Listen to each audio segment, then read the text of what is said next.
જો મિત્રો આપણે સવારે વાડીએ આવીએ ભાત લઈને આવીએ અને ભાતની હારે દૂધે હોય દૂધને આખો દિવસ હાંસવું થોડુંક અઘરું પડે એટલે આવી રીતે જમીનમાં ખાડો કરી અને દાટી દેવાનું અને સાઈડમાં થોડીક ધૂળ નાખીને માથેથી થોડુંક પાણી રેડી દેવાનું। જો આવી રીતે પાણી થોડું રેડી દેવાનું એટલે આજુબાજુનું થોડુંક ઠંડુ થઈ જાય અને માથેથી થોડો કૂસો નાખી દેવાનો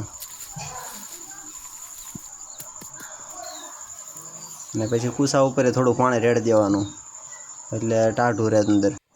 ફ્રીજમાં દૂધ ખરાબ થઈ જાય પણ આવી રીતે દાટો એટલે દૂધ ખરાબ થાય નહીં, આખો દિવસ સારું રહે। સવારે 8 વાગે દાટી હતી બાણી, અત્યારે બપોર પછીના 5 વાગ્યા છે, અત્યારે ચા બને છે। આ ગરમીમાં આપણે નથી રાખતા, દૂધને સારું રાખ્યું છે, સારું છે ને? સારું છે।